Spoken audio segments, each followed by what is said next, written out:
Lord Minto. Lord Minto হবে।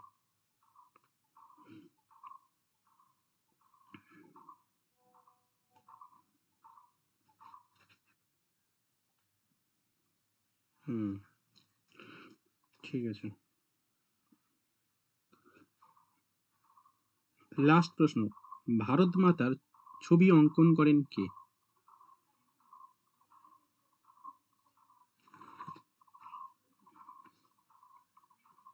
ভারত মাতার ছবি অঙ্কন করেন কে?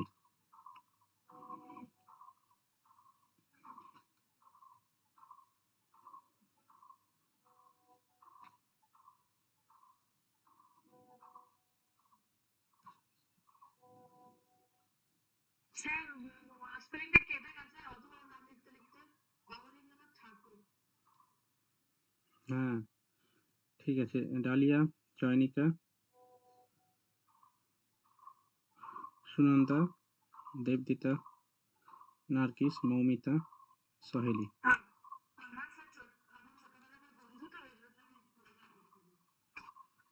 কি ছোটবেলার বন্ধু?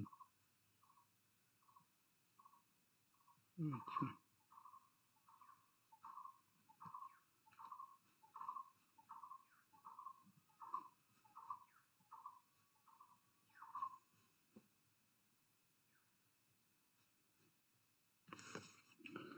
ঠিক আছে, চলো এবার খাতা বের করো,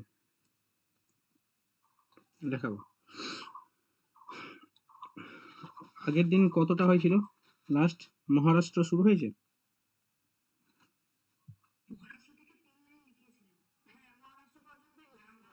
যেমন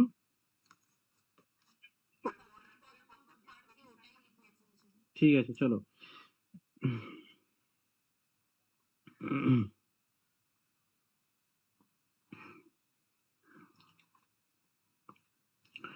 দেখো, মহারাষ্ট্রে এই যে ভারতবর্ষে যে বিপ্লবী আন্দোলন, সেই বিপ্লবী আন্দোলনের সূত্রপাত হয় কিন্তু মহারাষ্ট্রে। ওকে, মহারাষ্ট্রে অ্যাকচুয়ালি শিবাজির যে আদর্শ, সেই শিবাজির আদর্শ দ্বারা কিন্তু বিপ্লবীরা অনুপ্রাণিত হয়। এখন আমরা দেখি, এখন আমরা দেখছি যে বিভিন্ন সময় শিবাজি অ্যাকচুয়ালি মহারাষ্ট্রে এরকম শিবাজি মানে এই যে সিনেমাটা উঠেছে না, শম্ভুজি মহারাজ, দেখে নিয়েছে। ছাব্বা ছাব্বা, হ্যাঁ, শম্ভুজি মহারাজকে নিয়ে। ছাওয়া, ছাবা মিন্স হচ্ছে সিংহ, তাই তো? সিংহ শাবক। হুম, ছাবা, ওই ছাবা সিনেমা হচ্ছে প্রধান নায়ক হচ্ছে কে? ওই ভিকি কৌশল। হুম, হুম, ক্যাটরিনা কাইফ। হুম, দেখেছো সিনেমাটা?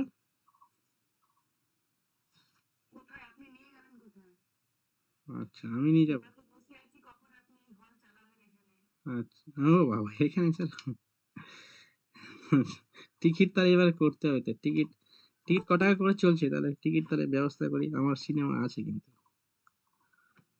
যদি বলো তাহলে আমি শুরু করি।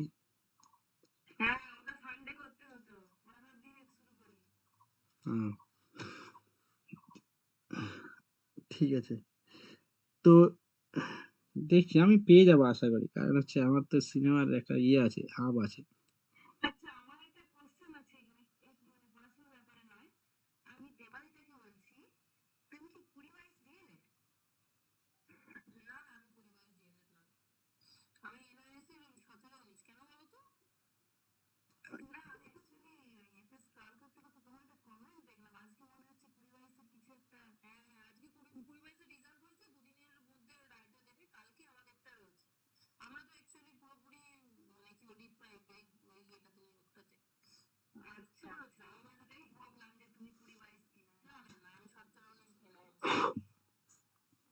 হুম,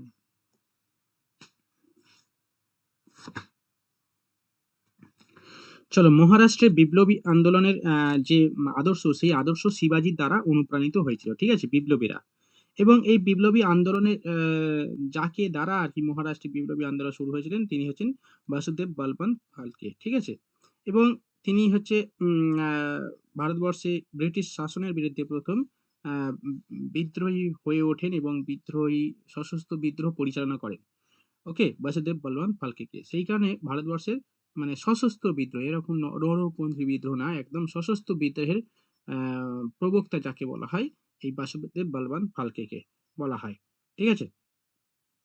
এবং যাকে মহারাষ্ট্রের ফালকে বা ফারকে, যাই বলা না কেন, ফারকে, ফয়কার অ কয়কার ফারকে। ওকে, আচ্ছা। এবার তিনি মহারাষ্ট্রের যে বিস্তীর্ণ অঞ্চলে যে উপজাতিরা ছিল আর কি, ঠিক আছে, সেই উপজাতিদের দ্বারা উপজাতিদেরকে তিনি সশস্ত্রভাবে ট্রেনিং দিয়ে তৈরি করেন ব্রিটিশদের বিরুদ্ধে লড়াইয়ের জন্য। ওকে, এবং একটা সময় আর কি তিনি তাকে ইংলিশরা ধরে এবং তাকে দ্বীপান্তরে পাঠিয়ে দেয় আর কি, ঠিক আছে, সারা জীবন দ্বীপান্তরে পাঠিয়ে দেয়, মানে অন্য দেশে পাঠিয়ে দেয়, ঠিক আছে, মানে অন্য দেশে পাঠিয়ে দেয় এবং সে আর ফিরতে পারেনি। যাই হোক, সেখানেই কিন্তু মারা যায় সেখানে আর কি। হুম, হুম।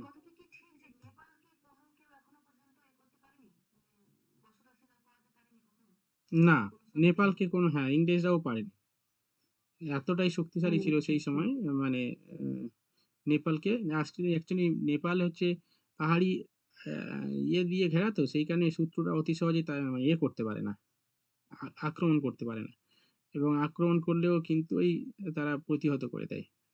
মানে যে নেপালের যে গোর্খা রয়েছে না, ওরা হচ্ছে খুবই দুর্ধর্ষ, পাহাড়ি অঞ্চলে সাধারণ সৈন্যরা পারবে না। সেখানে নেপালে এখনো পর্যন্ত ইংরেজরাও পারেনি। ইংরেজরা পারলে তাহলে ইংরেজরা কিন্তু ভারতবর্ষের একটা ইয়ে হয়ে যেত, ভারত অধিষ্ঠিত রাজ্য হয়ে যেত। ইংরেজরাও হেরে গেছে, নেপালের সঙ্গে যুদ্ধ হয়েছিল।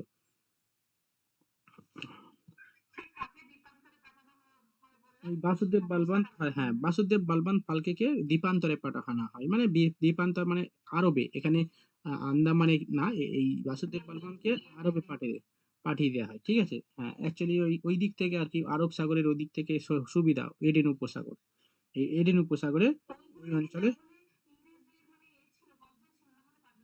অবশ্যই ইংরেজরা তখন বিভিন্ন দক্ষিণ পূর্ব এশিয়ার বিস্তীর্ণ অঞ্চলে তো তাদের ইয়ে ছিল, বসতি ছিল। এই যে এখন ইসরায়েল প্যালেস্তাইনি দ্বন্দ্ব হচ্ছে, ইসরায়েল প্যালেস্তাইন দ্বন্দ্বের পেছনে তো ইংরেজরাই আছে না, ওরা তো ওখানে উপনিবেশ ছিল, উপনিবেশ তো ওদেরই ছিল, ইংরেজদের।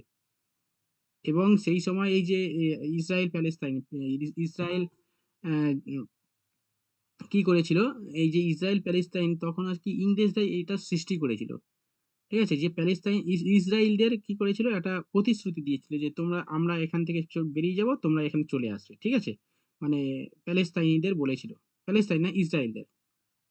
এবং তারপরে পৃথিবীর বিভিন্ন দেশ থেকে, স্পেশালি ইউরোপ মহাদেশ থেকে বিভিন্ন দলে দলে আর কি ইয়েরা, ইসরায়েলিরা এখানে চলে আসে, মানে আরবের ওই বিস্তীর্ণ অঞ্চলে, যেটা আগে ছিল তোমার এই ভূখণ্ড, প্যালেস্তাইনদের ভূখণ্ড ছিল, ঠিক আছে। তারপরে আস্তে আস্তে ওরা এসে ওই অঞ্চলে বসতি স্থাপন করতে থাকে, ঠিক আছে। এবং অ্যাকচুয়ালি ওই অঞ্চলগুলো তারা বিক্রি করে দেয় আর কি, ইসরায়েলিদের কাছে বিক্রি করে দেয় ইংরেজরা। তো বিক্রি করে দেয়, সেটা আমার ল্যান্ড না। এবারে তুমি ধরো, আমি এখানে আছি, আমার বসতি, এবার ধরো আমি এখানে যেটা রয়েছি, এটা আমার উপনিবেশ, ধরো তুমি আমার এই অঞ্চলে মানে উপনিবেশ করতে থাকো, মানে তোমার এই অঞ্চল, এবার তুমি আমাকে বিক্রি করে দিয়েছো। তো ইংরেজরা সেটাই করেছিল, ইসরায়েলিদেরকে বিক্রি করে দিয়েছিল, এই সরি, হ্যাঁ, বিক্রি করে তারপরে এখানে চলে আসে। তো তারা তো ইসরায়েলি নিজের ভূখণ্ড, আমার কেনা ভূখণ্ড, এটা আমার নিজস্ব ভূখণ্ড। এবার এর প্রতিবাদ করতে থাকে এই প্যালেস্তাইনিরা, বলছে হ্যাঁ ভাই, তোমরা ইসরায়েলিদের দিল, তারপরে বলছে এটা আমার ভূখণ্ড, আমার কেনা ভূখণ্ড, এটা আমার অধিকার, ঠিক আছে, তুমি এখানে আছো, সেটা তুমি চলে যাবে, তোমার এটা আমি কিনে নিয়েছি রিজিয়ান, ঠিক আছে। এবার প্যালেস্তাইনিরা কি বলছে, বলছে ভাই আমরা আমরা এখানে বসতি স্থাপন, আমরা প্রাচীন কাল থেকে এখানে আছি, এটা আমাদের ভূখণ্ড, ঠিক আছে। এই নিয়ে হচ্ছে প্যালেস্তাইনি ইসরায়েলের যুদ্ধ, আজকেরকার ঘটনা না। আস্তে আস্তে প্যালেস্তাইন তো কিছু অংশ আছে, ছোট একটা অংশ আছে, গাজা স্ট্রিপ রয়েছে আর ওয়েস্ট ব্যাংক রয়েছে, তারপরে বেশিরভাগ অংশ অংশ তো এখন সব ইসরায়েলিদের, ঠিক আছে। আর যেটুকু আছে সেটাকেও গাজা আর নেই কিছু, ঠিক আছে, গাজাও প্রায় শেষ। তো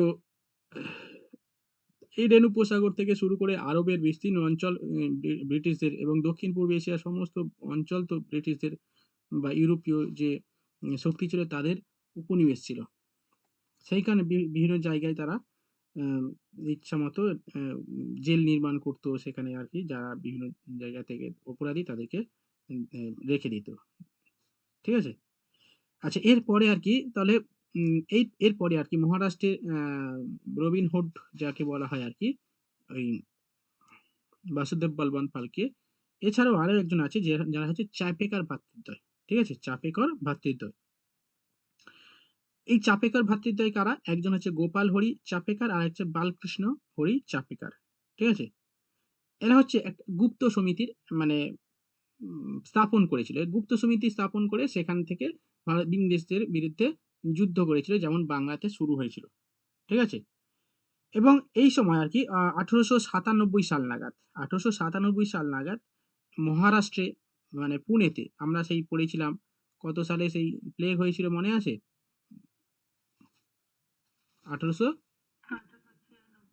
1896 সালে, 1896 সালে প্লেগ হয়েছিল ওই অঞ্চলে। ঠিক আছে? এবং প্লেগ হয়েছিল এবং প্রচুর পরিমাণে মানুষ মারা গেছিল। ঠিক আছে? এবং সেই সময় আর কি এদেরকে কোনো মানে মানুষকে, সাধারণ মানুষকে কোনো সহায়তা না দিয়ে, মানে ওষুধপত্র খাওয়া দাওয়া থেকে শুরু করে এগুলো নিরাময় না করে আর কি, সেই সময় সরকার মানে করেনি আর কি। প্রচুর মানুষ মানে মারা যায় আর কি। ঠিক আছে? প্রচুর মানুষ মারা যায় প্লেগে। ফলে কি হয় এই সময় আর কি, উম, যে শাসক ছিলেন আর কি সেই সময় পুনের, ঠিক আছে, মিস্টার র্যান্ড এবং মিস্টার র্যান্ড আর কি তার সহযোগীকে গুলি করে মেরে দেয় আর কি। ঠিক আছে? চাপেকর ভ্রাতৃদ্বয়, দুই ভাই। ঠিক আছে? একটু বলছি তারপরে দেখাবো। ওকে। হুম।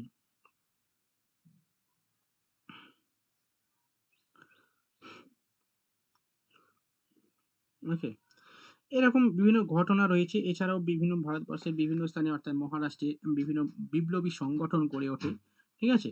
আহ, যেখান থেকে ইংরেজদের বিরুদ্ধে যুদ্ধ হয়েছিল। এই হচ্ছে দুটো প্রধান ঘটনা। আচ্ছা, আরেকটা রয়েছে, আরেকটা হচ্ছে দামোদর সাভারকার। ঠিক আছে? দামোদর সাভারকার এও ভারতবর্ষের বিপ্লবী কর্মকাণ্ড পরিচালনার জন্য অভিনব ভারত প্রতিষ্ঠা করেছিলেন। ঠিক আছে? যেখান থেকে ভারতবর্ষে ব্রিটিশদের বিরুদ্ধে সশস্ত্রভাবে বা হচ্ছে উম, বিপ্লবী আদর্শ সেখান থেকে তৈরি করা হতো আর কি, উদ্ভূত করা হতো। ঠিক আছে? এই হলো উম, মহা মহা- কাকে? হুম। দামোদর সাভারকারকে রাজদ্রোহী বলা হয় কারণ হচ্ছে ইংরেজদের বিরুদ্ধে তো পরিচালনা করেছিলেন, সেইখানে রাজদ্রোহী। রাজদ্রোহী মানে কি? রাজার বিরুদ্ধে যে কথা বলে তার সে হচ্ছে রাজদ্রোহী। ঠিক আছে? যে দেশদ্রোহী।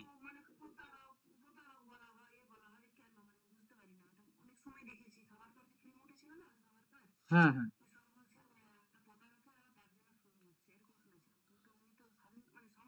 আরে ভাই প্রতারক, হ্যাঁ প্রতারক কেন কারা বলে? যারা হচ্ছে বিরোধী।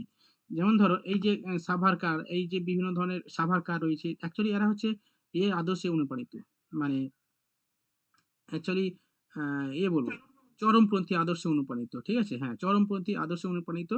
সেই কারণে এবং সাভারকার দামোদর সাভারকার অ্যাকচুয়ালি যে বিজেপি যে মানে এজেন্ডা আর কি, সেই এজেন্ডার উপর ভিত্তি করে আহ, এরা পরিচালনা করেছিল। ঠিক আছে?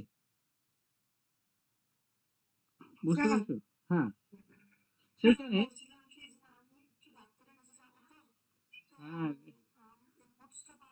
একদম নোটস তো পাবে অবশ্যই, নোটস পাবে। হুম, হুম, হুম। নোটস পাবে অবশ্যই, রেকর্ডিং হচ্ছে।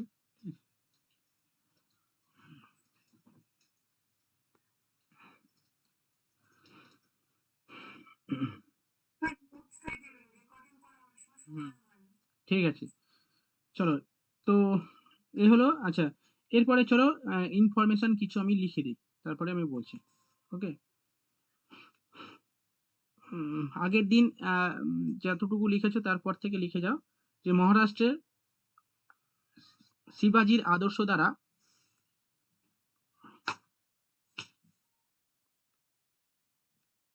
আদর্শ মহারাষ্ট্রের মহারাষ্ট্রতে হ্যাঁ, হ্যাঁ, প্রথমে লেখো, হেডিং লেখো মহারাষ্ট্র। ঠিক আছে, মহারাষ্ট্রের সন্ত্রাসবাদী আন্দোলন, সন্ত্রাসবাদী আন্দোলন বললে ভুল হবে, মানে জাতীয়তাবাদী আন্দোলন। ঠিক আছে, দেখো মহারাষ্ট্রের জাতীয়তাবাদী আন্দোলন শিবাজির আদর্শ দ্বারা বিপ্লবী মন্ত্রে দীক্ষিত করেছিলেন বাসুদেব বলবন্ত ফালকে। ফারকে, কয়েকা র কয়েকা ফারকে।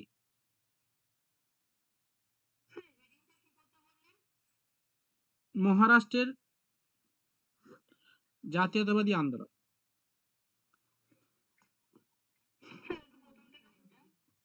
বললাম যে মহারাষ্ট্রে, বলে যাও, শিবাজি আদর্শ দ্বারা, হ্যাঁ, বিপ্লবী, হ্যাঁ, বিপ্লবী মন্ত্রে দীক্ষিত করেছিলেন বাসুদেব বলবন্ত ফালকে। ঠিক আছে, নাম্বার 2 লেখো, তিনি সশস্ত্র বিপ্লববাদের মাধ্যমে ব্রিটিশদের বিরুদ্ধে যুদ্ধ করেছিলেন।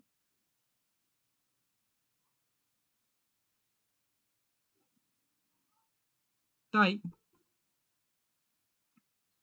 সশস্ত্র বিপ্লববাদের মাধ্যমে ব্রিটিশদের বিরুদ্ধে যুদ্ধ করেছে, তাই তাকে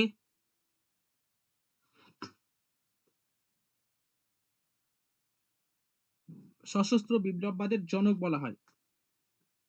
তাই তাকে সশস্ত্র বিপ্লববাদের জনক বলা হয়।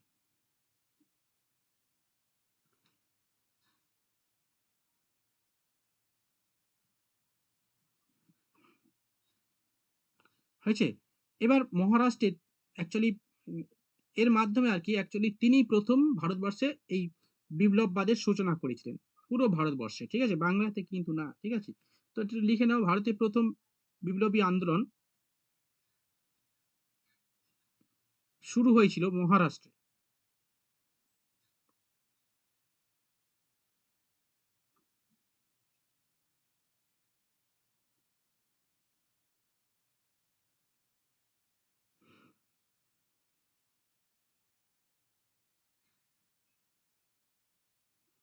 হয়েছে, নেক্সট দেখো, আহ, তারপরে লেখো, বাসুদেব বলবন্ত ফারকে কে যাবজ্জীবন নির্বাসিত করা হয় এডেন উপসাগরে। লেখো, ফারকে কে যাবজ্জীবন নির্বাসিত করা হয় এডেন উপসাগরে। এডেনটা কোথায় বলো তো? আরবে, হ্যাঁ, আরব কান্ট্রি। ওই এডেন উপসাগর রয়েছে না, এডেন উপসাগরের ওই আরব রিজিয়নে। হ্যাঁ, ইয়েমেন, হ্যাঁ, ইয়েমেন।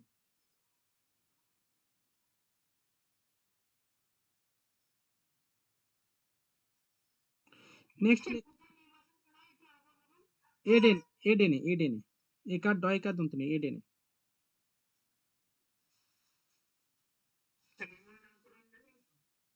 হ্যাঁ,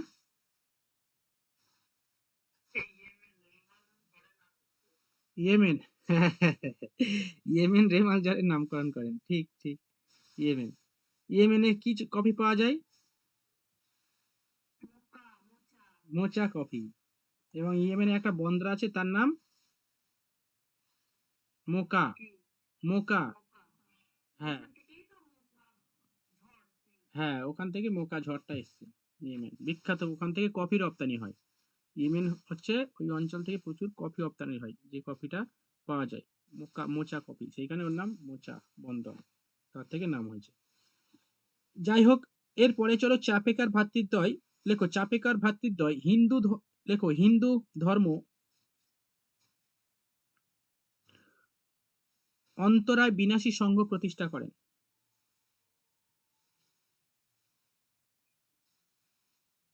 সংঘ মানে ব্র্যাকেটের মধ্যে লেখো, গুপ্ত সমিতি প্রতিষ্ঠা করেন। চাপেকার ভ্রাতৃদ্বয় হিন্দু ধর্ম অন্তরায় বিনাশী সংঘ।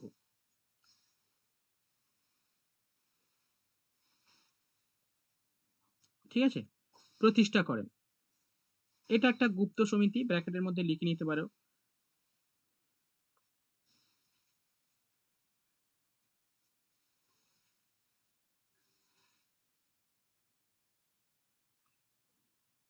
হয়েছে? তারপর লেখো তিনি মহারাষ্ট্রে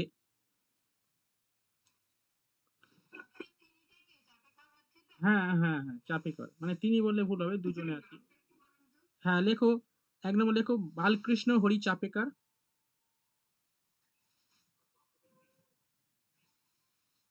২ নম্বর লেখো দামোদর হরি চাপেকর। মানে অ্যাকচুয়ালি এরা ৩ ভাই ছিল। ঠিক আছে?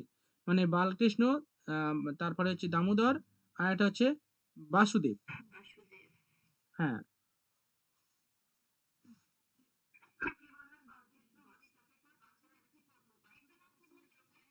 হ্যাঁ, সবাই ছিল। সবাইকে মানে ফাঁসি দেয়া হয় আরকি। সবাই ছিল। আম কি বললে? হ্যাঁ, লেখো,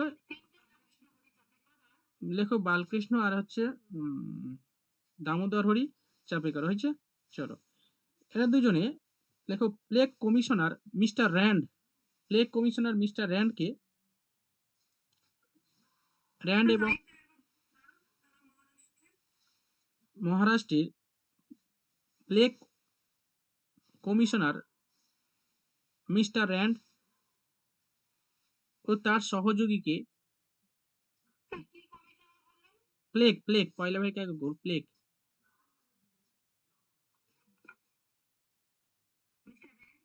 মিস্টার র‍্যান্ড এবং তার সহযোগীকে গুলি করে হত্যা করে।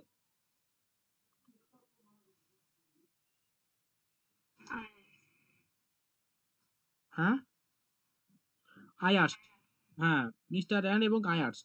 মানে তার সহযোগী হচ্ছে আয়ারস্ট। কে গুলি করে হত্যা করে। হয়েছে? ২ জন, ২ জন। ২ ভাই। হ্যাঁ,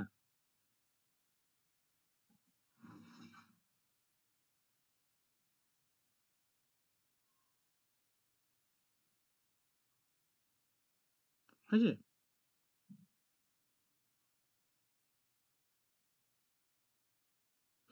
বুঝে গেল?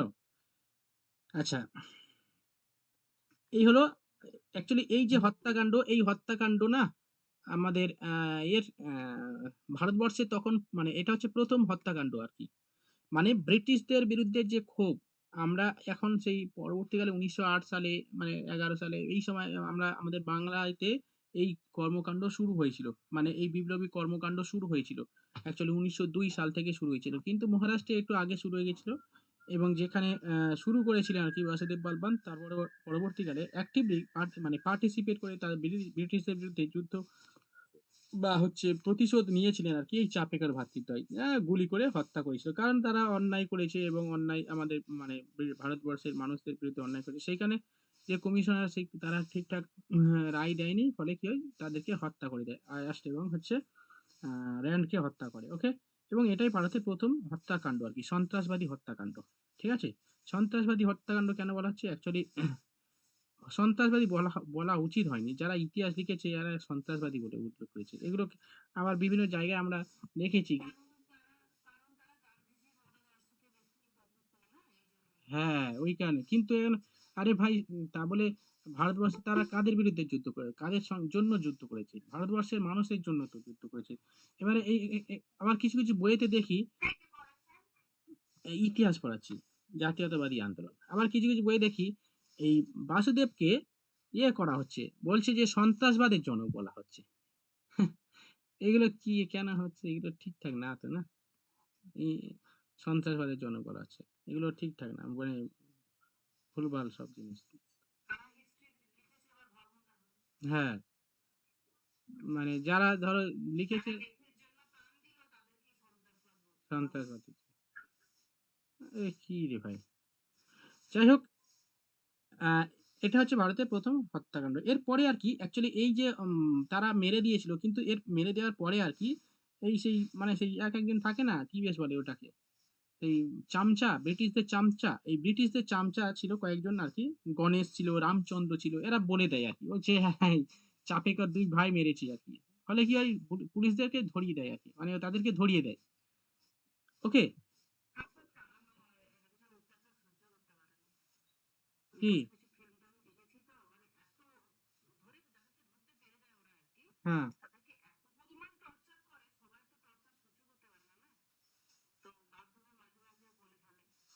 না না বলে ফেলে না, এরকম নয়, যা বলে ফেলে তাকে তো পুলিশ আর ধরে নেয়নি না, যে এরকম যে পুলিশ ধরেছে তাকে অত্যাচার করে যে কে মেরেছে বল, এরকম তো বলেনি তারা, বলে দিয়েছিল, ঠিক আছে, গোপনে পুলিশদের খবর দিয়ে দিয়েছে যে এরা দুজন মেরেছে, ফলে কি হয়, এই জানতে পেরে আর কি, তার ভাই ছিল না, ওই কি আরেকজন ভাই ছিল না, কি বলবো, বাসুদেব, হ্যাঁ এই বাসুদেব আরেকজন আছে, ঠিক আছে, এই আরেকটা রানাডে, এরা হচ্ছে কি হয়, যে বলেছিল আর কি ওই রামচন্দ্র আর কি, যে এদেরকে হত্যা করে, ঠিক আছে, গণেশ এবং রামচন্দ্রকে হত্যা করে, ঠিক আছে, সেই এবং সেই কারণে এর ভাইকেও ফাঁসি দেওয়া হয়, ঠিক আছে, অর্থাৎ এই হত্যাকাণ্ডের মাধ্যমে তিন ভাইয়ের ফাঁসি হয়, সঙ্গে রানাডে হয়, বোঝা গেল বিষয়টা, এই হচ্ছে ব্যাপার, একটা ফ্যামিলি পুরো তিনটে ভাই, তিন ভাই আর কি, একই সঙ্গে ফাঁসি হয় এবং রানাডে ছিল, নিয়ে আলাদা,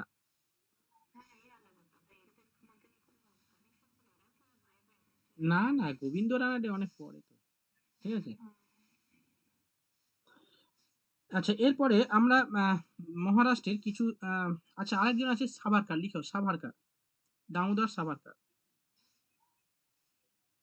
এই দামোদর সাভারকার লেখো মিত্র মেলা প্রতিষ্ঠা করেন, এটা পরীক্ষায় আসে, মিত্র মেলা প্রতিষ্ঠা করেন কে? দামোদর সাভারকার।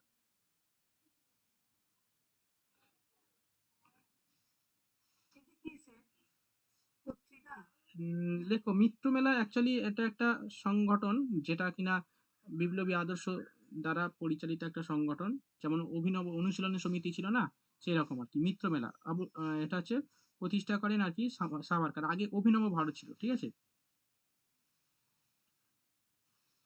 এই না না, আগে মিত্র মেলা নাম ছিল, তাই তো, মিত্র মেলা থেকে অভিনব ভারত হয়, ঠিক, লেখো দামোদর সাভারকার 1899 সালে মিত্র মেলা প্রতিষ্ঠা করেন,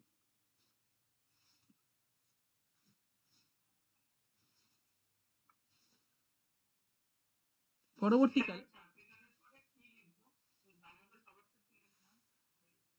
দামোদর সাভারকার লেখাচ্ছি, আর কিচ্ছু করতে হবে না, এমনি এমনি বলেছি জানার জন্য, লিখতে হবে না কিছু। 1899 সালে, হুম, অভিনব ভারত, 1904 সালে নাম হয় অভিনব ভারত, ঠিক আছে,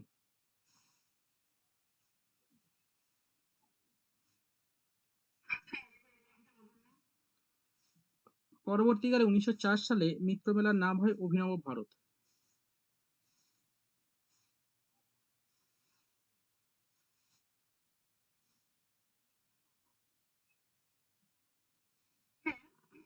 হুম,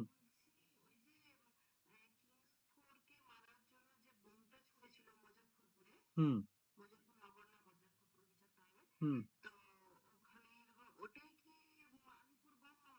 হ্যাঁ ওটাই আলিপুর, না না আলিপুর বোমা মামলা ওটাই, অ্যাকচুয়ালি ওখানে বোমা মেরেছিল আর কি ক্ষুদিরাম বসু,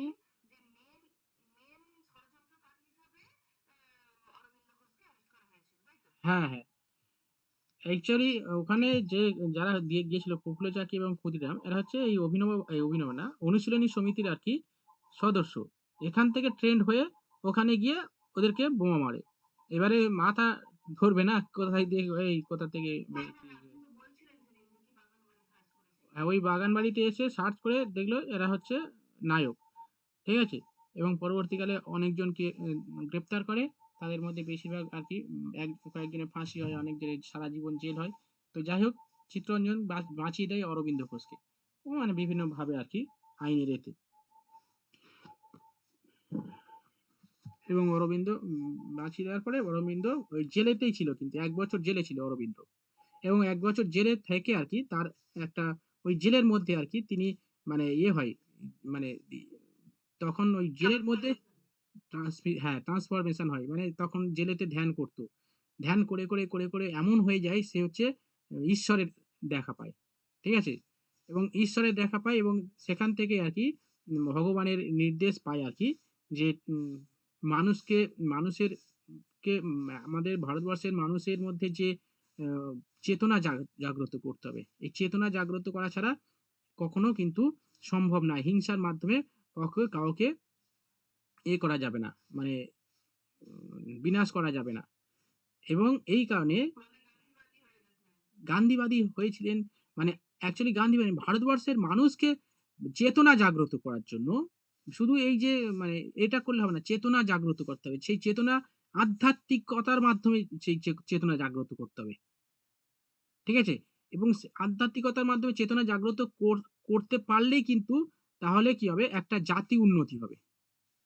মানে চিন্তা ভাবনা অনেকটা হাই লেভেলে চলে যায়।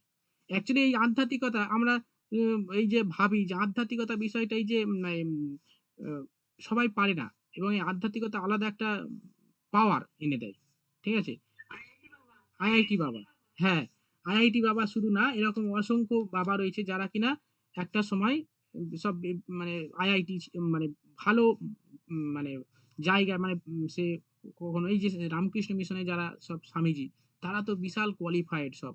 ঠিক আছে? কে প্রফেসর, কেউ অনেকে ডাক্তার আছে। ঠিক আছে? এরকম। তারা একটা সময় উপলব্ধি করে যে হ্যাঁ, আধ্যাত্মিক মানে দেশের জন্য কাজ করবে। ঠিক আছে?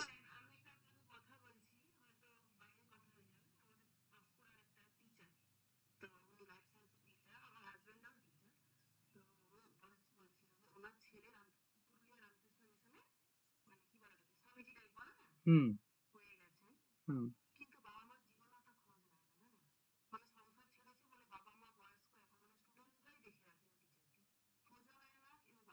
বাবা-মাকে দেখে না? না বা ও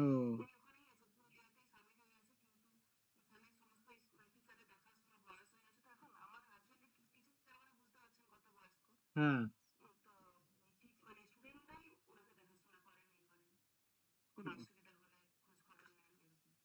ও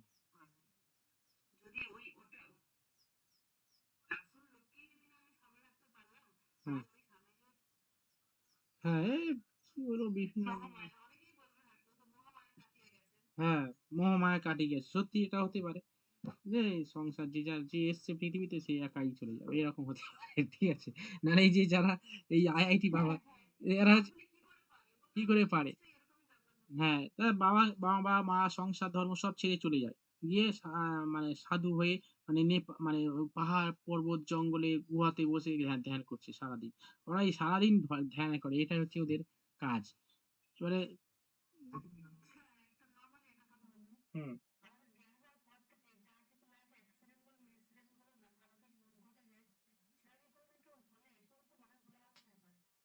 হ্যাঁ।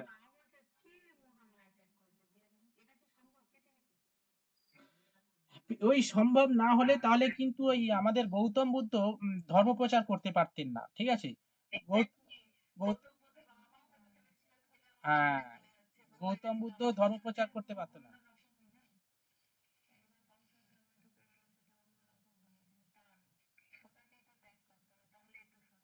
হ্যাঁ,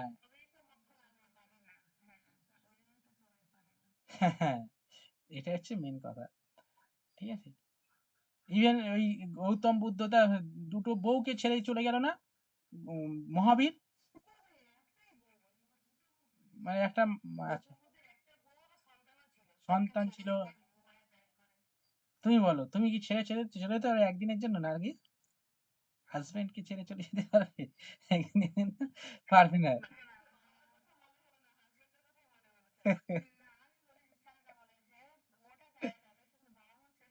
অ্যাকচুয়ালি এটাই তো মুখ্য ওই সেই যে আমরা বলি না এগুলো তো আমরা ভাবি যে এগুলো হ্যাঁ, তার মানে ভাবো সেই গৌতম বুদ্ধ, মহাবীর যেগুলো করে গেছে তারাও এরকম মানে অ্যাকচুয়ালি ওই যেটা মামুনিদা বলল ওই যে ত্যাগ মানে হচ্ছে মোক্ষ লাভ মানে হচ্ছে ত্যাগ।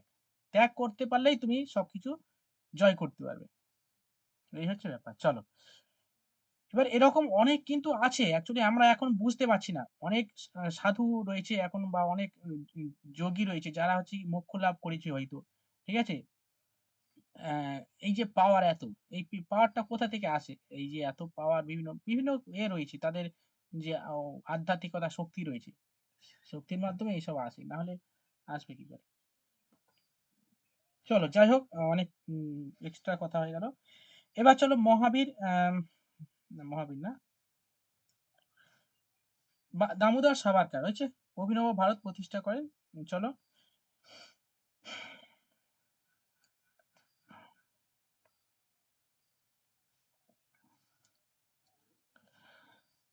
আচ্ছা এই তাহলে কি বললাম লাস্ট কি হলো? হুম আচ্ছা এরপরে চলো এই অভিনব ভারতের যে সংগঠন ছিল এই অভিনব ভারতের সংগঠনটা ভারতবর্ষে না অন্যান্য লন্ডনেও প্রসারিত হয়েছিল আর কি। সেখানে ওই লন্ডনে মদনলাল ধিগড়া আর কি, মদনলাল ধিগড়াটাকে এই বিনায়ক দামোদর সাভারকারের মানে একজন আর কি সদস্য ছিল। আর এই অভিনব ভারতের সদস্য ছিলেন, ঠিক আছে। কার্জন উইল, ঠিক আছে, কার্জন উইলকে গুলি করে হত্যা করে ইংল্যান্ডেই গুলি করে হত্যা করে 1909 সালে, ঠিক আছে। চলো লেখো। হ্যাঁ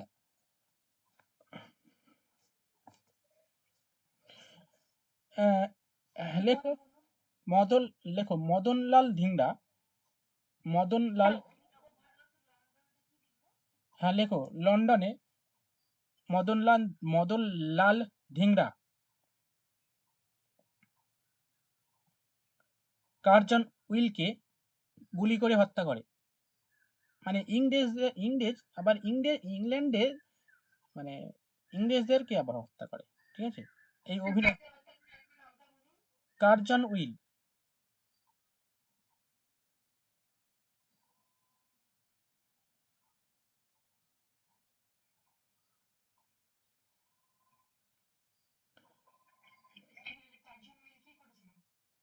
কার্জন উইল একজন ইংরেজ কর্মচারী ছিল আর কি, ঠিক আছে।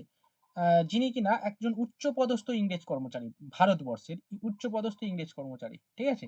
এবার তারা বিভিন্ন মানে ওই যেমন প্লেগ যেমন হয়েছিল না, প্লেগ যে কমিশনার ছিল তাকে হত্যা করে, সেরকম আর কি উচ্চপদস্থ কর্মচারী যে কিনা অতটা ঠিকঠাক খারাপ কাজ করতো আর কি, যে কারণে একটা রাগের কারণে তাকে মেরেছিল আর কি।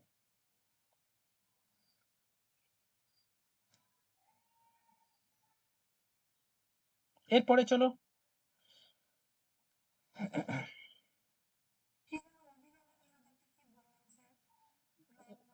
অভিনব ভারতের সদস্য ছিল, দেখো অভিনব ভারতের সদস্য ছিল।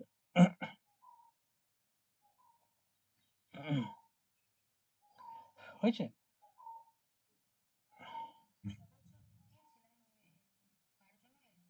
না, মদনলাল ধিংড়া, মদনলাল ধিংড়া।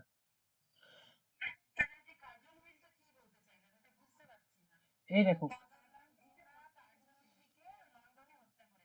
হ্যাঁ হ্যাঁ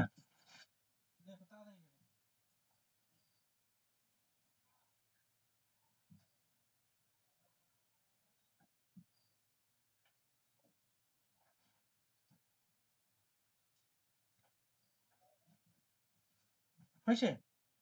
চলো নেক্সট দেখো।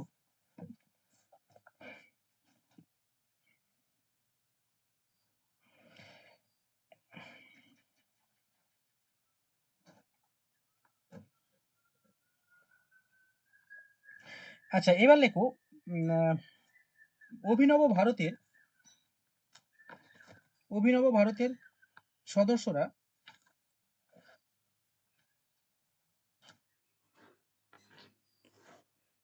হয়েছে সদস্যরা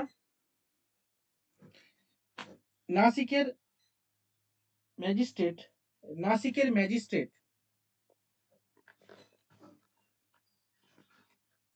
জ্যাকসনকে হত্যা করে, ঠিক আছে, জ্যাকসনকে হত্যা করে।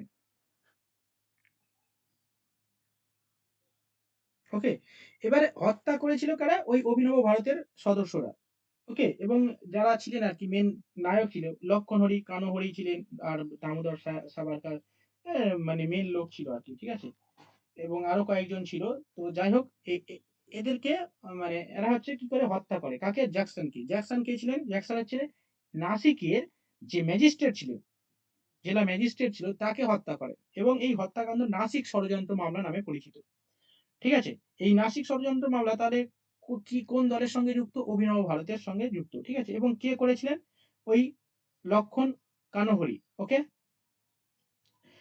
এবং এর ফলে আর কি অভিনব ভারতের যে মেন নায়ক দামোদর সাভারকার, দামোদর সাভারকারকে গ্রেপ্তার করা হয় এবং তাকে দ্বীপান্তরে পাঠিয়ে দেওয়া হয় আর কি, ঠিক আছে, মানে নির্বাসিত করা হয়। চলো এখান থেকে স্টোরি শেষ হয়ে গেছে। লক্ষণ কানহরি। হ্যাঁ হ্যাঁ হ্যাঁ, জ্যাকসনকে হত্যা করেছে।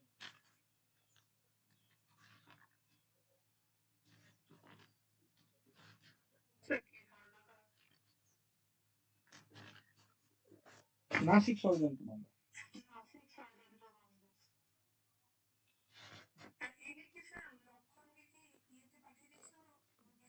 ফাঁসি দিয়ে দিয়েছিল। সাভারকে কি নির্বাসন দেওয়া হয়েছিল, কানহরিকে ফাঁসি দেওয়া হয়েছিল আন্দামানে।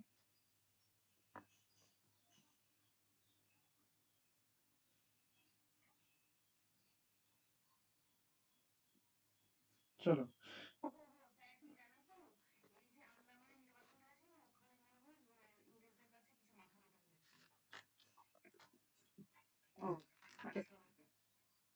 আচ্ছা, সেই কারণে।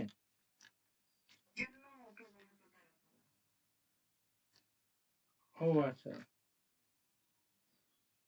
বুঝতে পেরেছি, বিভিন্ন কারণে সে হয়তো হয়েছিল আর কি। চলো। হুম, দামোদর সাভারকার, সেটাই।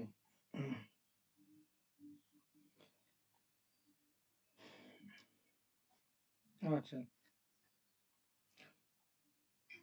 Actually, কি?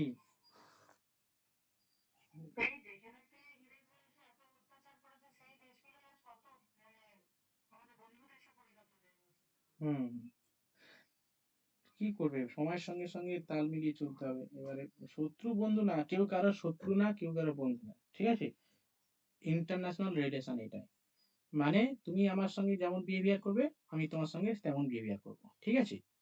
এটা ইন্টারন্যাশনাল রিলেশন। যে কোনো ক্ষেত্রে দেখো, আমাদের সঙ্গে বাংলাদেশের সম্পর্ক আজ থেকে ২ বছর আগে বা ৪ বছর আগে খুব ভালো ছিল। কিন্তু এখন বাংলাদেশের মানুষরা, তারা হচ্ছে ভারতবর্ষে মানে ইন্ডিয়াকে এমন ভাবে ইয়ে করে আর কি, মানে ওদের প্রতি একটা ঘৃণা মানে জন্মে গেছে। অ্যাকচুয়ালি ওরা সম্মান করে না। বিষয়টা এটা। আমরা যে বিশাল সম্মান চাইছি সেটাও না, কিন্তু ওই ইচ্ছে করে পায়ে পা, সেই কারণে রিলেশনটা খারাপ হয়ে গেছে। আমাদের সঙ্গে আফগানিস্তানের রিলেশনটা খারাপ, ভালো, তাই না? খুব ভালো রিলেশন। এখানে ধর্মের কোনো সম্পর্ক নেই। বলে না যে মুসলিম হিন্দু এইরকম ধর্ম, তাহলে মুসলিম তাহলে আমাদের সঙ্গে আফগানিস্তানের এত ভালো রিলেশন কেন? ঠিক আছে? ধর্ম সঙ্গে এখানে রিলেশনটা না, রিলেশনটা হচ্ছে অন্য জায়গায়। মানে রেসপেক্টের রিলেশন। আরেকটা হচ্ছে কি, যেমন তুমি ব্যবহার করবে সেরকম আমি ব্যবহার করব। এটা হচ্ছে ইন্টারন্যাশনাল রিলেশনের মানে ইন্টারন্যাশনাল মানে কূটনীতিতে এটাই চলে। ঠিক আছে? আমেরিকার সঙ্গে ভারতবর্ষের রিলেশন সবসময় ভালো না কিন্তু। ঠিক আছে? ওই মোদি আর ট্রাম্প গলায় জড়াজড়ি করছে মানে তার মানে বন্ধু হয়ে গেল তা কিন্তু নয়। ঠিক আছে? বন্ধু হলে তাহলে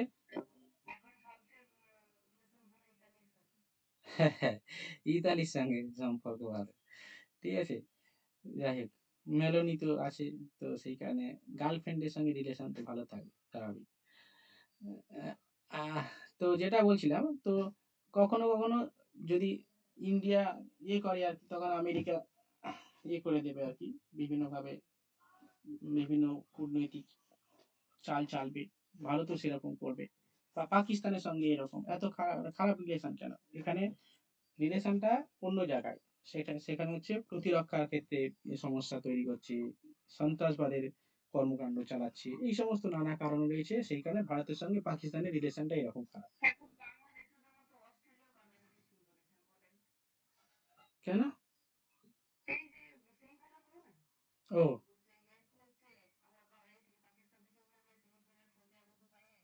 হুম হুম, হ্যাঁ সবাইকে যেতে হবে যারা যারা খেলবে।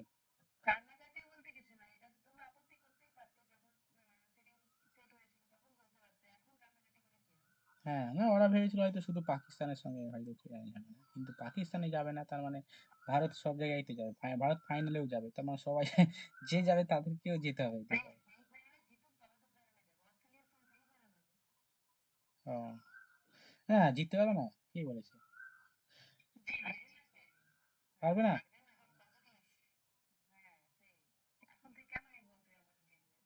সেই তুমি তো আইআইটি বাবা, আইআইটি বাবা হয়ে যাবে দুদিন পরে। চলো নেক্সট। হ্যাঁ চলো নেক্সট পাঞ্জাব। হ্যাঁ হ্যাঁ হ্যাঁ পাঞ্জাবে অ্যাকচুয়ালি পাঞ্জাবে যে বিপ্লবী মন্ত্র, সেই বিপ্লবী মন্ত্র যেমন মহারাষ্ট্রে দিয়েছিলেন সাভারকার দিয়েছিলেন, তারপরে ফার্কে দিয়েছিলেন। পাঞ্জাবে বিপ্লবী আন্দোলনের মানে প্রবর্তন করেন আর কি এই পাঞ্জাব কেশরী। পাঞ্জাব কেশরী মানে হচ্ছে লালা লাজপত রায়। ঠিক আছে, লালা লাজপত রায় পাঞ্জাবে বিপ্লবী আদর্শ বা দ্বারা পাঞ্জাবকে উদ্বুদ্ধ করেন ব্রিটিশদের বিরুদ্ধে। ঠিক আছে এখন, ঠিক আছে হ্যাঁ মন্ত্র, মন্ত্রে দীক্ষিত করেন লালা লাজপত রায়।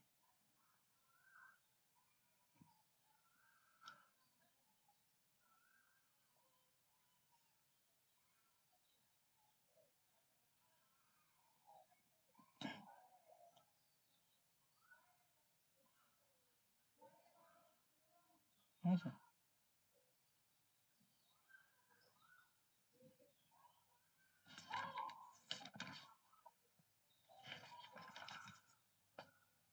আচ্ছা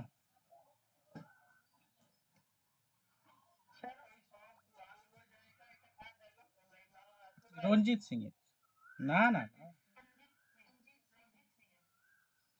হ্যাঁ রঞ্জিত সিং ও একজন মানে একজন পাঞ্জাবের মানে বিখ্যাত আর কি সেই ইয়ের শেষ ইয়ে ছিল আর কি রঞ্জিত সিং।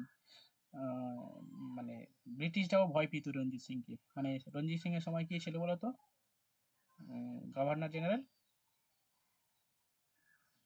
বলো রঞ্জিত সিং এর সময় কে ছিল?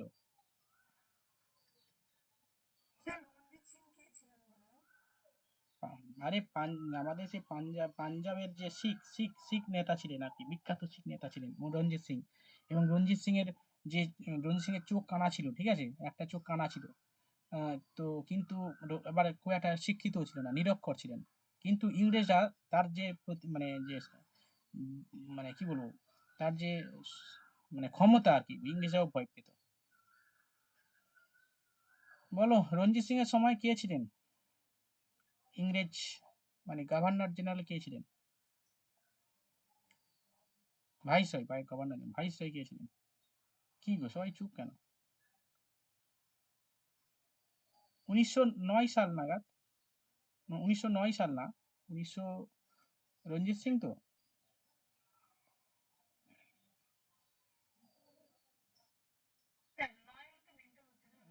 না, রঞ্জিত সিং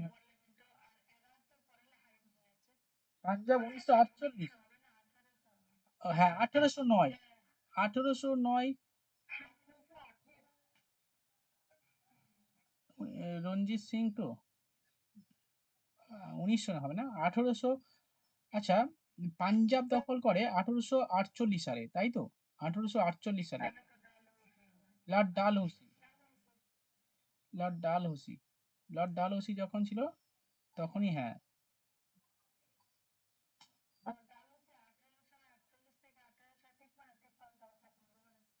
হুম পাঞ্জাব, চলো যাই হোক। এটা একটু দেখো তো আমার কনফার্ম মানে একটু কনফার্ম, আমি কনফিডেন্স নেই ভেতর থেকে। Ranjit Singh, lord Hardinge, lord Hardinge মানে তার মানে তো 1911 নাকি? দ্বীপ-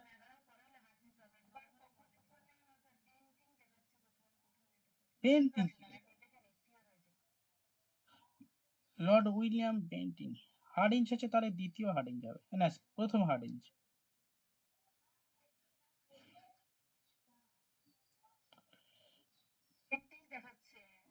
বেন্টিং না, মানে 38।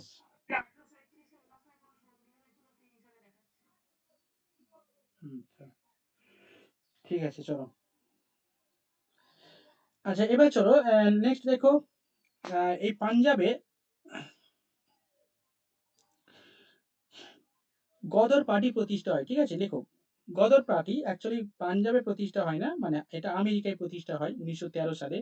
লালা হরদয়াল, ঠিক আছে, প্রতিষ্ঠা করেন। চলো লেখো, লালা হরদয়াল 1913 সালে গদর পার্টি পার্টি প্রতিষ্ঠা করেন, মানে পাঞ্জাবের সঙ্গে রিলেটেড আর কি, সেখানে পাঞ্জাবে লেখো।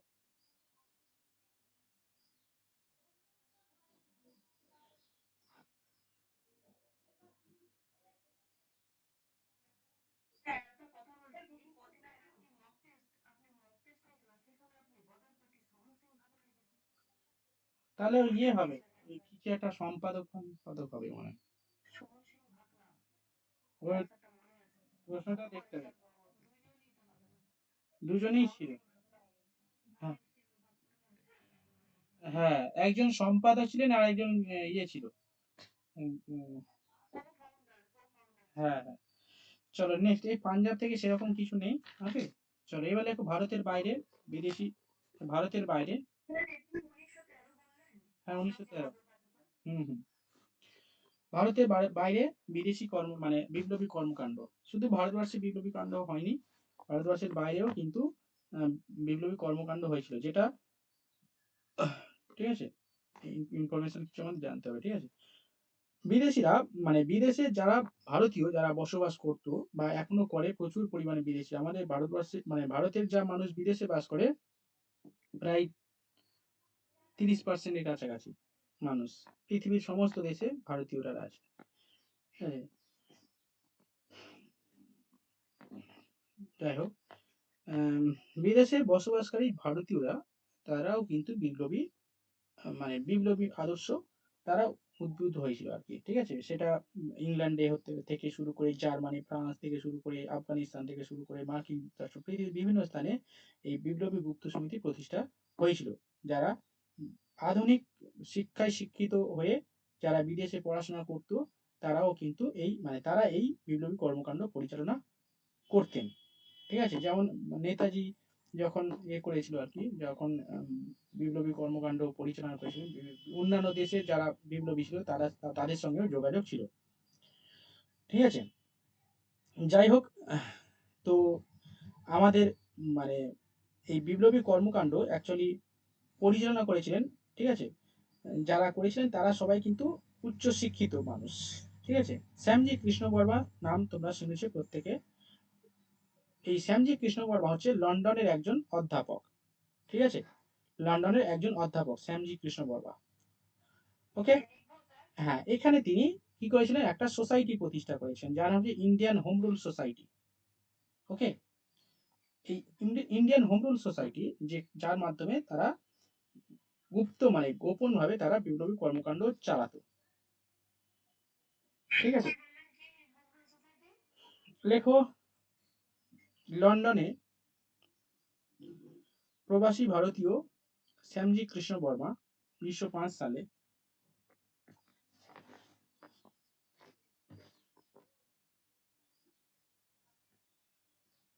1905 সালে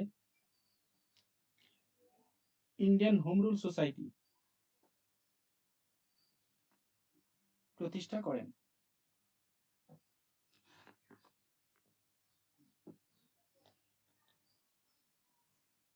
ওকে,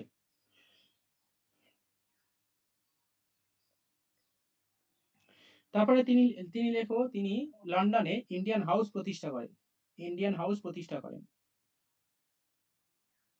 মানে তিনি মানে কৃষ্ণ বর্মা, শ্যামজি কৃষ্ণ বর্মা ইন্ডিয়ান হাউস প্রতিষ্ঠা করেন।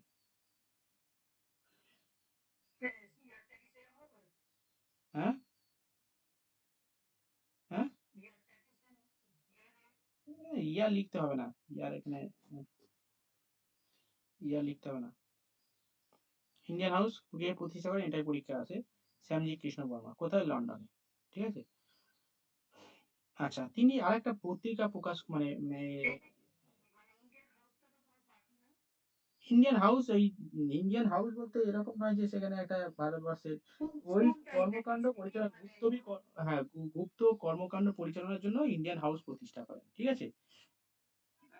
ইন্ডিয়ান যে হোম রুল সোসাইটি, সোসাইটি তো তারা তো একটা জায়গায় মিটিং টিং করবে না, তো এরকম আর কি ইন্ডিয়ান হাউস প্রতিষ্ঠা করেন।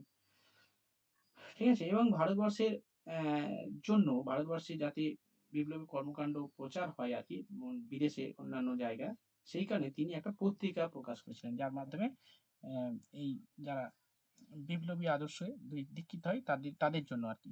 ঠিক আছে। তো তার নাম হচ্ছে ইন্ডিয়ান সোসিওলজিস্ট। ইন্ডিয়ান সোসিওলজিস্ট নামে একটা মাসিক পত্রিকা তিনি প্রকাশ করেন। ওকে, চলো লেখো ইন্ডিয়ান সোসিওলজিস্ট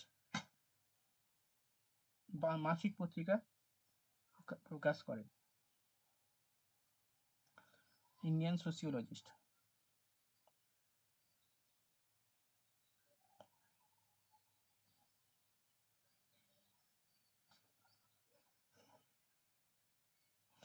এবং তার সহযোগী অনেকেই ছিলেন, সর্দার সিং, রাওজি রানা হরদয়াল, বিনায়ক দামোদর সাভারকার, হ্যাঁ, মদনলাল ধিংরা, এরা সহযোগী ছিলেন। ঠিক আছে।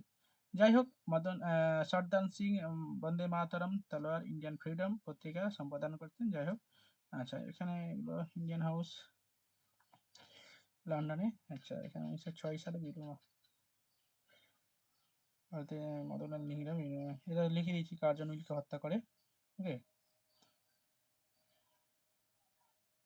শ্যামজি কৃষ্ণ বর্মার একজন বিপ্লবী আন্দোলনের একজন ইতিহাসে শ্যামজি কৃষ্ণ বর্মা ঘনিষ্ঠ একজন ছিলেন, যার নাম হচ্ছে মহিলা, পার্সি মহিলা মাদাম ভিকাজি কামা। ঠিক আছে, মাদাম কামা। হুম, ভারতের বিপ্লবীদের জনক বলা, এটা আমাদের পরীক্ষায় পরে পরীক্ষায় করতে হবে। চলো লিখে নাও, মাদাম কামা। লেখো শ্যামজি কৃষ্ণ বর্মার আহ, সহ লেখক শ্যামজি কৃষ্ণ বর্মার ঘনিষ্ঠ সহকর্মী, ঘনিষ্ঠ সহকর্মী পার্সি মহিলা,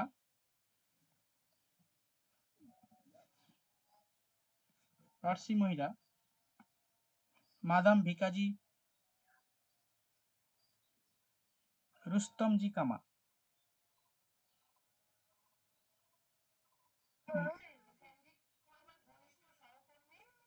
শ্যামজি কৃষ্ণ ঘনিষ্ঠ সহযোগী, লেখো মাদাম ভিকাজি রুস্তমজি কামা।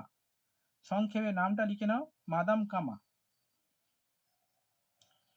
ঠিক আছে। তাকে ভারতীয় বিপ্লববাদের জননী বলা হয়।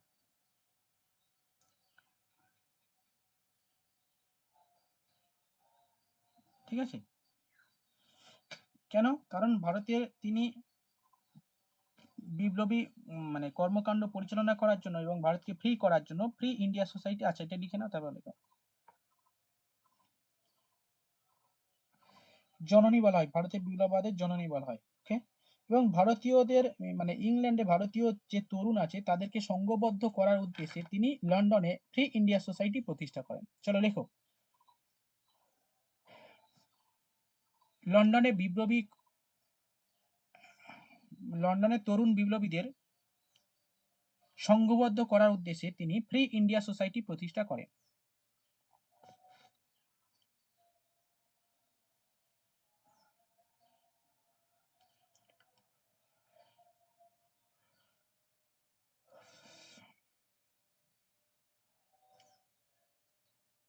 ঠিক আছে, ফ্রি ইন্ডিয়া সোসাইটি প্রতিষ্ঠা করেন।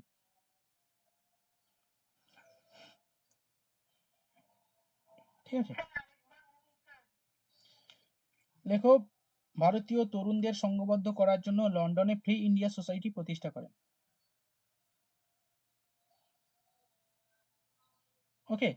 এই যে আমাদের ভারতবর্ষে যে বিভিন্ন সময়ে অস্ত্র আনতো, যেমন সেই বাঘা যতীন অস্ত্র আনছিলেন না সেই বাটাভিয়া থেকে, বা বিদেশে বিভিন্ন অস্ত্র বা অর্থ বিদেশ থেকে সাহায্য আসতো, না হলে আমাদের ভারতের লোকেরা কোথায় পাবে?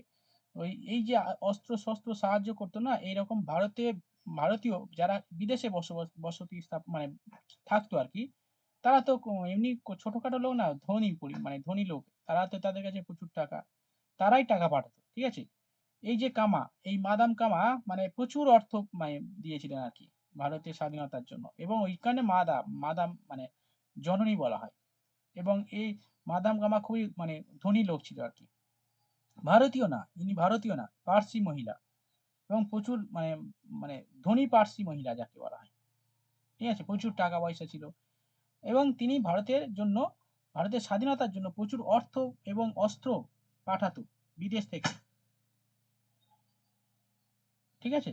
এবং যে কারণে ইভেন তিনি 1907 সালে জার্মানিতে জার্মানিতে কি করেছিলেন, ভারতের পতাকা তুলেছিলেন, ভারতের যে ত্রিবর্ণ রঞ্জিত পতাকা তিনি তুলেছিলেন। ওকে, এটা পরীক্ষায় এসেছিল WBCS 2021 হবে। প্রথম কে পতাকা তুলেছিলেন, ভারতীয় পতাকা বিদেশের মাটিতে প্রথম কে ভারতীয় পতাকা তুলেছিলেন? চলো লেখো। 1907 সালে জার্মানিতে স্টুটগার্ট শহরে তিনি প্রথম ত্রিবর্ণ রঞ্জিত ভারতীয় জাতীয় পতাকা উত্তোলন করেন। তিনি প্রথম ত্রিবর্ণ রঞ্জিত জাতীয় পতাকা উত্তোলন করেন, যেখানে লেখা ছিল বন্দে মাতরম। এটি ভারতের প্রথম ভারতীয় জাতীয় পতাকা, এটি ভারতের প্রথম জাতীয় পতাকা।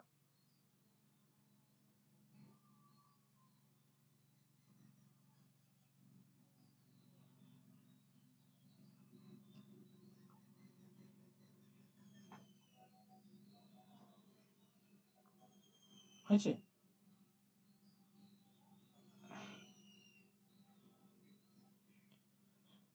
1907 সালে আমেরিকার ক্যালিফোর্নিয়া শহরে তারকনাথ দাস এবং তার সহযোগী ইন্ডিয়ান ইন্ডিপেন্ডেন্ট লীগ প্রতিষ্ঠা করেন। ওকে, চলো লিখে নাও। নেক্সট, 1907 সালে আমেরিকায় ক্যালিফোর্নিয়াতে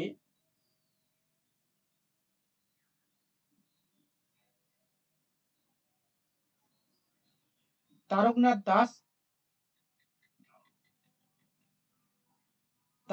Das Indian independent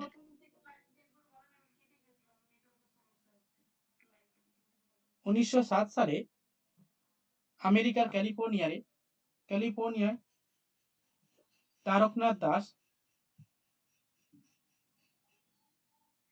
Indian independent League প্রতিষ্ঠা করেন।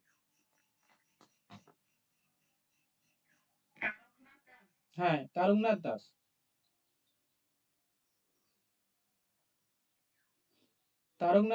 ইন্ডিয়ান ইন্ডিপেন্ডেন্ট লীগ প্রতিষ্ঠা করেন।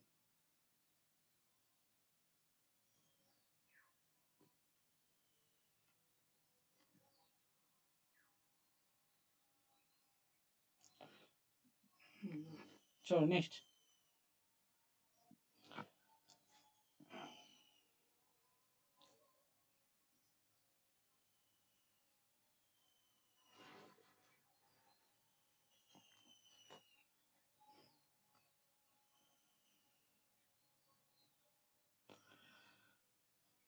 আচ্ছা, এবার চলো আমেরিকা, এই যে গদর পার্টি না, গদর পার্টিও আমেরিকায় প্রতিষ্ঠা হয়, ঠিক আছে, সান ফ্রান্সিসকোতে। লেখো লেখো, তারা চেঞ্জ করে লেখো। আহ, লালা হরদয়াল এবং সোহন সিং ভাগনা সান ফ্রান্সিসকো শহরে, লন্ডন থেকে চলে যাও।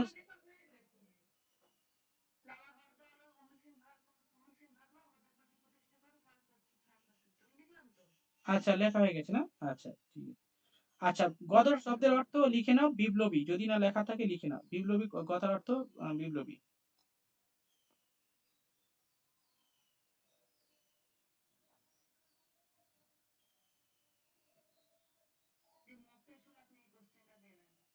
না, এগুলো সেই পুরানো, যখন সেই প্রথম প্রথম প্রশ্ন করতাম তখন এই সব প্রশ্ন দিতাম।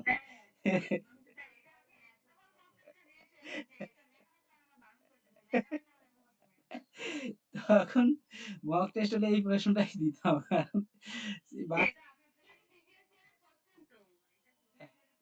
প্রিভিয়াস ইয়ার কোশ্চেন এভাবে, হ্যাঁ, এগুলো বাচ্চাদের প্রশ্ন, মানে প্রশ্ন বাচ্চা বাচ্চা যখন তখন পড়াশোনা করতে তখন এরকম প্রশ্ন। এবারে এখন প্রশ্ন লেভেল, আর এখন আর কি দিই প্রশ্ন, এই প্রশ্নটা,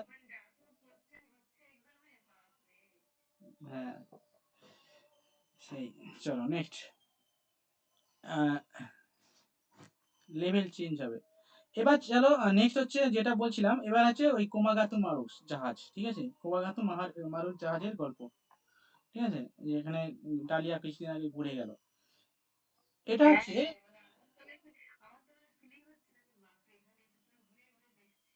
হ্যাঁ, উম, এটা হচ্ছে সালটা 1914 সাল, ঠিক আছে, 1914 সাল নাগাদ, মানে ওই সেই সময় প্রথম বিশ্বযুদ্ধ আহ, আহ, মানে হবে হবে ভাব আর কি, ঠিক আছে, মানে শুরু হয়েছে আর কি 1914 সালে। অ্যাকচুয়ালি সেই সময় আর কি কি হলো, আহ, একটা জাহাজ, একটা জাহাজের গল্প, ঠিক আছে, মানে কোমাগাতু মারু বলে একটা জাহাজ, যে জাহাজটা জাপানি জাহাজ, ঠিক আছে, কোমাগাতা মারু মানে একটা জাপানি জাহাজ। এই জাপানি জাহাজ, এই জাহাজে করে অনেক মানে একদল সৈন্য আর কি, সৈন্য বলতে শিখ আর কি, শিখ মানে সৈন্য ঠিক না, শিখ ব্যবসায়ী কি হয়েছিল কানাডাতে, মানে কানাডার উদ্দেশ্যে যাচ্ছিল কানাডা, এই শিখদের সঙ্গে কানাডার সম্পর্ক মানে বহুদিনের আর কি, সেইখানে কানাডাতে প্রচুর শিখ থাকে, এবং যারা সিকিস্তান মানে খালিস্তানের দাবি এখন এখনো তারা চাইছে আর কি। হ্যাঁ,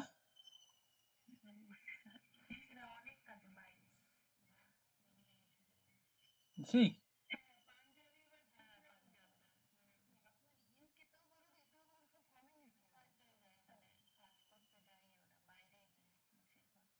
ও, ও, তার মানে আচ্ছা, শিখ মানে আমাদের ভারতে শিখ প্রচুর আছে না, মানে পাঞ্জাবে তো সব শিখ, আর তার মানে শিখ যে কমিউনিটি, মানে প্রচুর কমিউনিটি, মানে বিশাল কমিউনিটি মনে হয়, নাহলে হবে কি করে, সারা পৃথিবীতে, পৃথিবী জুড়ে আছে শিখ।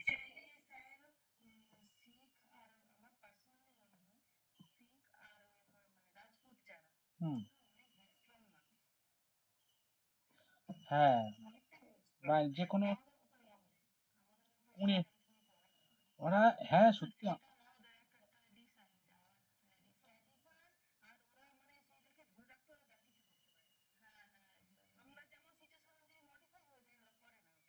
হ্যাঁ, আর নয় না, একদম ঠিক, আমাদের এখানে একটা শিখ দোকান আছে বুঝলে, নার্গিস বলো তো, সেই শিখ দোকান, ওষুধ দোকান,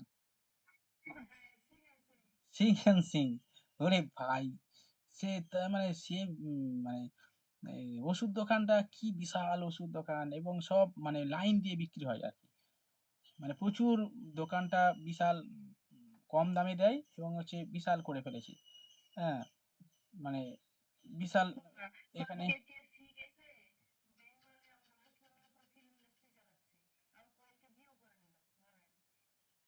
ও আচ্ছা, সে হ্যাঁ, হ্যাঁ, হ্যাঁ, ওই সিং, আসলে ওরা ব্যবসায়ী, ওরা ওদের হচ্ছে একটা সিংরা ব্যবসায়ী, এবং হচ্ছে সেনাবাহিনী, এদের কর্মকাণ্ড হচ্ছে মেন পেশাগত দিক থেকে, শিখরা ছিলেন, মানে শিখরা প্রথম থেকে সেনাবাহিনীতে মানে এই যে ভারতের সেনাবাহিনীতে বেশিরভাগ শিখ রয়েছে, তাই না, সব পাঞ্জাবি বেশিরভাগ, আর হচ্ছে ব্যবসায় দিক থেকে পাঞ্জাবিরা, এটা এদের আর কি ব্যবসা মানে ইকোনমির মানে প্রধান আর কি, ইয়ে দুটোই, একটা হচ্ছে ব্যবসা আর একটা হচ্ছে ইয়ে, উম, ঠিক আছে, সেনাবাহিনী, হ্যাঁ, ঠিক আছে, আর লম্বা চওড়া হয় প্রচুর। হুম, হুম, এবং প্রচুর লম্বা চওড়া হয় সব, মানে বিশাল বিশাল সব, রঞ্জিত সিং এর বংশধর তো এই কারণে, রঞ্জিত সিং তারপরে সব শিখদের, যাই হোক, কোমাগাতু মারু জাহাজে করে জাপানে, এই সরি, জাপান থেকে কানাডাতে যাচ্ছিল, কানাডা কানাডা থেকে সেখানে আর কি উঠতে দেয়নি, শিখরা ভারতীয়দের, ভারতীয় হয়েছে হয়তো সেখানে উঠতে দেয়নি আর কি, ঠিক আছে, এবং তাই সেই শিখরা আর কি মানে সেখানে কানাডাতে নিয়ে নিয়ে যায়নি আর কি, বা আহ, কানাডাতে ঢুকতে দেয়নি, ফলে কি হয়, সেই জাহাজটা কাম ব্যাক করে কলকাতায় আসে, ঠিক আছে, কলকাতা বন্দরের কাছে এই কলকাতায় মানে ব্যাক করে আর কি, ঠিক আছে। এবার কলকাতা থেকে আর কি আহ, তাদেরকে মানে বজবজ স্টেশনে নিয়ে আসা হয়। বজবজ স্টেশন মানে বজবজে, তখন ওখানে বন্দর ছিল, ওখানে করে মানে ওখানেই তাদেরকে আনা হয় আর কি, ঠিক আছে। এবং যেটা যেখানে 1914 সালে যুদ্ধ হয়, আর ইংরেজদের সঙ্গে এদের যুদ্ধ হয়, ঠিক আছে, 1914 সালে, ঠিক আছে। তো এই হচ্ছে কমাগাতু মাওয়ারির গল্প। ওই ইংরেজদের।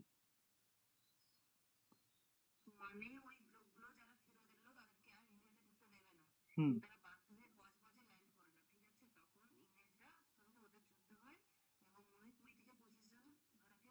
মারা যায়। হ্যাঁ, সব যারা মারা গিয়েছিল, এবং বাকিরা কয়েক কিছুজন বেশি ছিল, বেশিরভাগ মারা গেছিল। এটা হচ্ছে কমাগাতু মাওয়ারির গল্প। এখান থেকে জাস্ট একটু দুই একটা লিখে নাও যে 1914 সালে কমাগাতু মারু জাহাজ, জাপানি জাহাজ, ঠিক আছে, ওই আহ, যে গল্পটা বললাম একটু হালকা করে লিখে নাও। চলো এবারে প্রশ্ন করব।